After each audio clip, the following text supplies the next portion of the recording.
एकता जिंदाबाद जिंदाबाद जिंदाबाद। जय झारखंड जय जय झारखंड।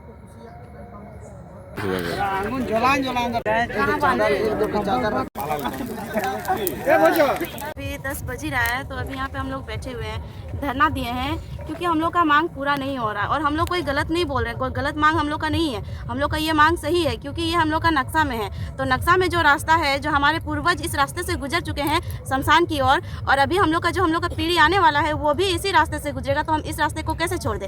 आपकी शमशान भूमि यहाँ से कितनी दूर में है? ये ज़्यादा दूर में नहीं है, सामने में ही है। अच्छा। तो ये आइडा सब तरह से घेर लिया है। हथियारी गांव को तो कंपनी बना ही दिया है, और कंपनी बना के भी उधर अपना बिल्डिंग सब में कुछ प्रोजेक्ट अभी तक स्टार्ट नहीं किया है, बस बना के पड़ा हुआ है, खाली बिल्डिंग, कुछ नहीं हुआ है। और अभी जमुना ऑटो यहाँ पे अपना कंपनी बनाएगा, प्रोजेक्ट करेगा, क्या करेगा कि नहीं करेगा पता नहीं, लेकिन वो बीचों बीच हम लोग का रास्ता आ रहा है। रास्ता देश में आप पढ़ेंगे कि ये जो सरकार है जनता के लिए और जनता के द्वारा किया जाता है। तो कहीं ना कहीं हमारा देश में जनता सर्वोपरि है, और जो भी यहाँ पर विकास के कार्य हो या फिर कुछ भी कार्य हो, तो सारा जो भी कार्य हो वो जनता के हित के लिए ही हो।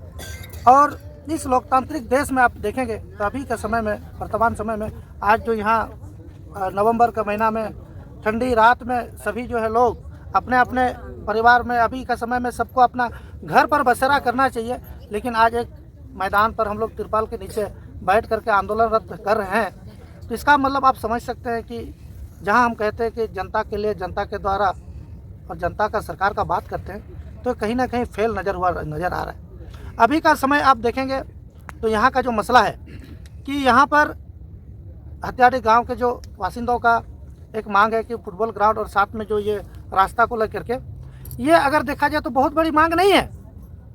अगर हमारे जो यहाँ के जो शासक हैं, जिसको हमने अपने वोट के माध्यम से अपने प्रतिनिधित्व करने का जिसको हमने मौका दिया है, उनके लिए बहुत बड़ी चीज़ नहीं है।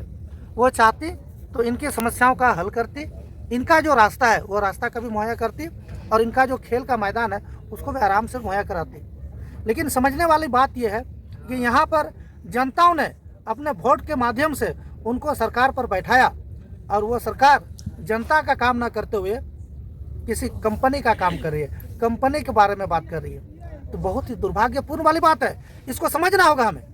अभी का समय में आप बताइए, ये जो इनका रास्ता है, रास्ता नक्शा पे लिखा है, नक्शा में रास्ता है, कहीं 40 फीट है। हमने अमीन से बात किया तो पता चला कि वो नक्शा का जो मैप है उसमें कहीं 40 फीट, कहीं 20 फीट, कहीं 10 फीट, कहीं 30 फीट, इस प्रकार से नक्शा है। लेकिन कंपनी, अब पता नहीं कौन सा अधिनियम या फिर कौन सा संविधान में लिखा हुआ है कि जो सार्वजनिक रास्ता है उसको भी अधिग्रहण किया जा रहा है, और बदले में 5 फीट का रास्ता देने का बात किया जा रहा है। मैं यहाँ के जो और लोकल नेताओं से भी मैं जानना चाहता हूँ, भाई जब यहाँ पर वार्ता हुई, इससे पहले भी वार्ता करने का कोशिश किया गया था कि यहाँ हमारा वार्ता सफल हुआ, तो फिर अगर वार्ता सफल हुआ तो क्या ये जो ग्रामीण बैठे हुए ये क्यों बैठे हैं? अगर वार्ता सफल होती तो कोई ग्रामीण यहाँ नहीं बैठते। इनका दर्द को आपको समझना होगा। आपको सरकार बनाया गया वोट के माध्यम से कि यहाँ के लोगों के हक के बारे में सुने, लेकिन आपने केवल दलाली का काम कर रहे हैं। ये बहुत ही गलत है। जेबी कैसेस परिवार इसका विरोध करती है। मैं सीधा यहाँ के अभी तक में जितना पता चल रहा है, सूबे के मंत्री महोदय, उनका यह पूरा निर्देश है कि यहाँ पर किसी तरह से जमीन को कब्जा किया जाए, और जो भी ग्रामीण है उनके ऊपर में FIR किया जाए। मतलब हम जहाँ हक का बात करेंगे तो वहाँ पर हमारे ऊपर में धारा लगाएंगे आप। भाई हमने क्या गुनाह कर दिया? ऐसा क्या गुनाह कर दिया? ऐसा कौन सा हमने कर्म कर दिया कि आप धारा लगाने पे उतरे? क्या आपको अब समझ सकते हैं? आदिवासी मंत्री मतलब आदिवासी रिजर्वेशन। अब जाइए किसी जनरल में जाके खड़ा होकर दिखाइए, आप आदिवासी कोटा से जीतते हैं। भीमराव अंबेडकर ने संविधान में लिख के दिया, रिजर्वेशन दिया आपको, उस कोटा के का रास्ता क्यों? जो रास्ता दिया हुआ वो रास्ता दीजिए आप इन्हें। 5 फीट का रास्ता क्यों दे रहे हैं आप? तो ये जो है हम लोग बर्दाश्त नहीं करेंगे। हम लोग का सरकार से हाथ जोड़ के निवेदन है कि इनकी जो मांग है उन मांगों को सुना जाए। आपको बहुत उम्मीद के साथ जनता ने कुर्सी पर बैठाया है, उस उम्मीद पर खरा उतरिए। अभी दीदी ने बताया भूखे प्यासे आदितपुर गए हैं, ब्लास्ट हुआ है, लेकिन साथ में खड़े रहे ना। भूखे प्यासे राजनगर रैली में गए, साथ में रहे ना। आपका समर्थन मिला है, इसको आपको इन्होंने वोट देकर जिताया, लेकिन गद्दारी मत कीजिए, गद्दारी मत कीजिए। नहीं तो ये आदिवासी मूलवासी जिस दिन जंग गए ना तो आपको कुर्सी से खींच के नीचे उतारेंगे, आप कहीं के भी नहीं रहेंगे।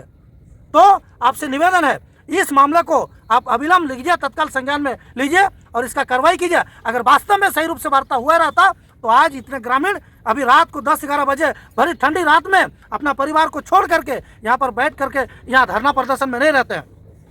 मसला बहुत बड़ा नहीं है आपके लिए, अगर आप चाहेंगे तो टेलीफोनिक रूप से मसला को हल किया जा सकता है। क्यों? क्योंकि जनता के लिए है, ये जो सरकार है जनता के लिए, जनता का हक में अगर आप नहीं करते हैं तो आप सरकार में बैठने लायक नहीं है। तो यही है आपसे जो हमारे मुख्यमंत्री और हमारे मंत्री महोदय से निवेदन है कि ये जो इनका जो मांग है, इन मांगों को सुना जाए, इन पर पुनर्विचार किया जाए और आप जियाडा या फिर किसी कंपनी का दलाल ना करें। अगर आपको करना है तो यहाँ के जनताओं के लिए हित में काम करें। जोहार। तो